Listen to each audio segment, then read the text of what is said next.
we can get into our player breakdown. We're going to go going deep. We're going to talk a little bit about a guy who I think a lot of people are concerned about. And I have seen a lot of questions, both in the Discord and on all of my social posts about this guy. So I thought it was time to get into him. But without further ado, we're just going to go deep. See you in a moment.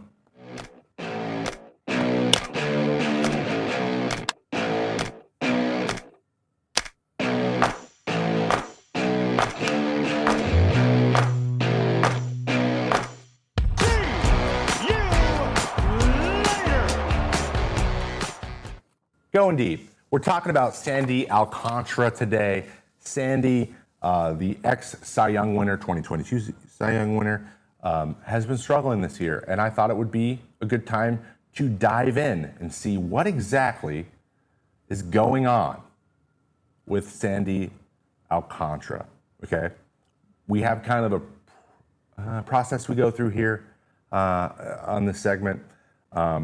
So first, let's establish who's Sandy Alcantara and why is it so crazy that he has struggled? Now, I just mentioned he is the 2022 Cy Young winner. He threw like, 500 innings? I think it was like 230 innings that year, led the league by a lot in innings, and absolutely shoved. Actually, he's been very good for a while. Now, let me just make this big real quick. There we go. He's been very good for a while. This is him from 21 to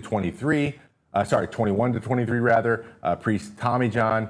559 Ks is good, 1.08 whip, 3.14, and he led the league in innings by 28 over Garrett Cole over that same amount of time. So he led, not only did he lead the league in innings, he led him by about 5%, which is really, really good. He has been known as a workhorse dude who just goes out and trucks away, never a bead of sweat on his forehead, and he's going to give you 7 strong outings day in or day out.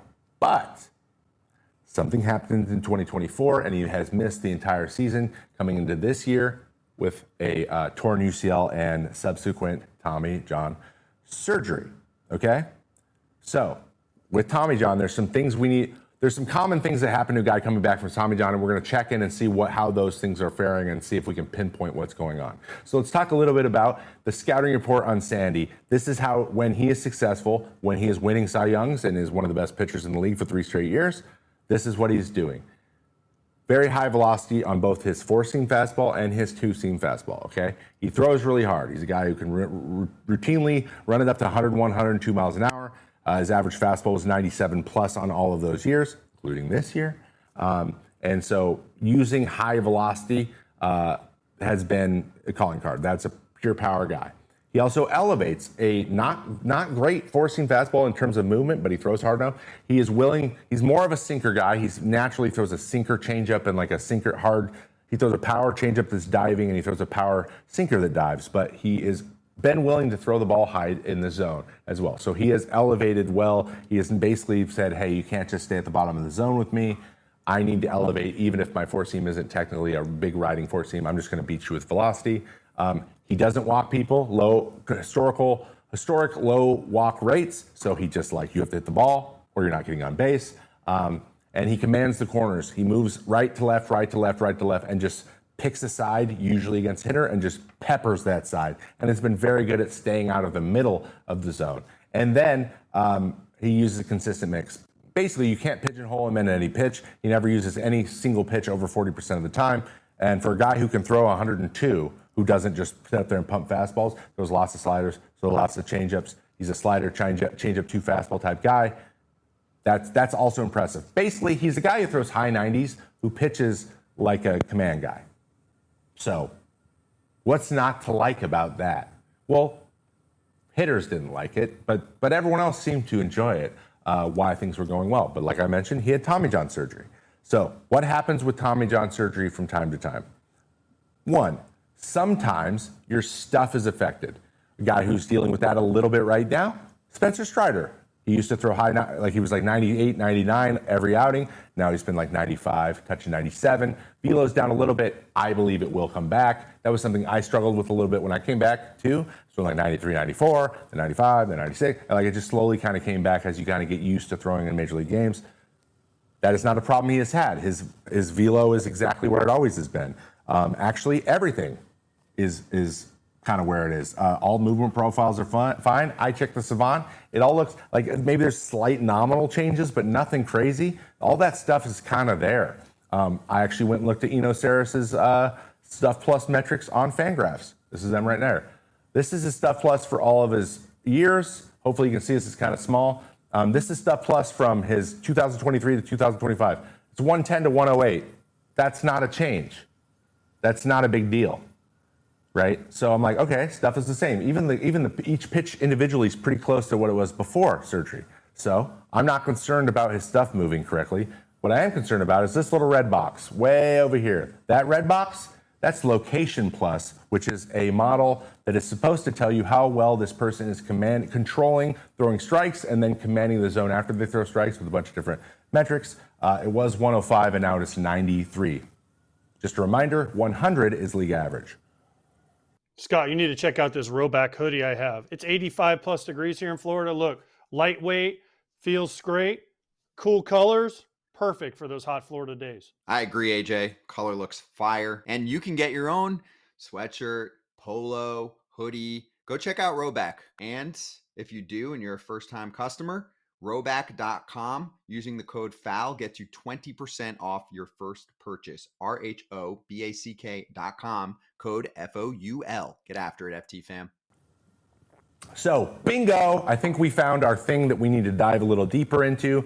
Why is his Location Plus so low? What happened to his command? Because like I mentioned in his scouting report, command is his thing and he needs command. Let's go and see how that has changed. I have some very interesting metrics here that I will try to go through very quickly for you, but bear with me, all right? Here's his command statistics. The red box is this year, okay? And this is first pitch strikes, it is paint, it is strike percentage, it is competitive location, and it is walk percentage overall of total guys you face. Now, let me tell you how these have changed and give you a little context on them. First pitch strikes is 4.6% below his career average, which is slightly above the league average, but still 5% less times he's throwing the first pitch of the at-bat per strike. That is a major problem for a guy that is command-based, especially because it's at 58.6%, which is below 60. That is not good. Paint basically tells you when he is throwing, on average, how far away are his pitches from the edge of the zone, okay? So historically, he's been like 0.1, 0.2 inches, which means he's touching the edge with the ball. That's what that means. Center of the ball, center of the line is a 0. So if he's slightly off, he's still hitting the edge of the plate, and a negative number means it's off the plate, which is actually good. Now it's half an inch, which means the ball is just about not going to hit the zone. So he's a little bit farther off the zone, and when that happens, you get less swings and misses. It's actually twice as far as it usually is. That's also a problem. So his misses are worse. Go over to strike percentage. He's only throwing 61% of the time strikes. That is way worse than his career average. It's down over 6%. That is a lot. That's a lot. Got to fix that. And then we have competitive location, which, reminder, draw a circle 8 inches from the middle of the zone. It is everything outside of that big circle means it's a pitch that just isn't competitive anymore. And that's also the lowest it's ever been, even though it's only down by about 2%. It's low. So he's not getting chases because he's missing worse. And then his walk rate is up to 12.2%. He's walked 29 guys, I believe, in 51 innings, which is astronomically high for this gentleman. He usually walks 2 per 9-ish, and now he's up around 5. So his walk rate is way higher. He's throwing a lot of balls. And what that happens when you are a guy like this, who depends on your command to get people out, this is how the swings tend to get. So when they don't have to worry about everything being in the strike zone, they can bring you into the strike zone And what he's doing is he's throwing pitches lower in the zone a little bit more, and those are getting shellacked. While before, he was getting hurt a little bit more high when he would throw fastballs not quite high enough, but was fine in the bottom of the zone. It's because he uses the edges of the zone so well. He is now not using the edges so well, so there's just a lot more pitches in this area. And when there's a lot more pitches there, it's much easier to keyhole you there and make you throw it there in order to get you out. Unfortunately for him, hitters like that. And the more guys who are on base, because you're walking them, means these hits hurt more and translate into more runs given up, which is why he has an 8.5 ERA at this point. That said, this is something that he stakes his reputation on, that he's worked really hard. Command and control are his calling card. It's something that's not there now. But if there's any person on the planet that knows how to get himself back to command mode, it's Sandy Alcantara. So I would not bet on him staying like this forever, and hopefully he can get a good 6 weeks or so in before the trade deadline so that somebody can get him and he can help them make a long run in the World Series. And that is my breakdown. That is my going deep. That is my breakdown of Sandy Alcantara. He's going to be okay. He's going to do the thing. And he's going to be old Sandy, I think, before we know it. It's just a couple adjustments away.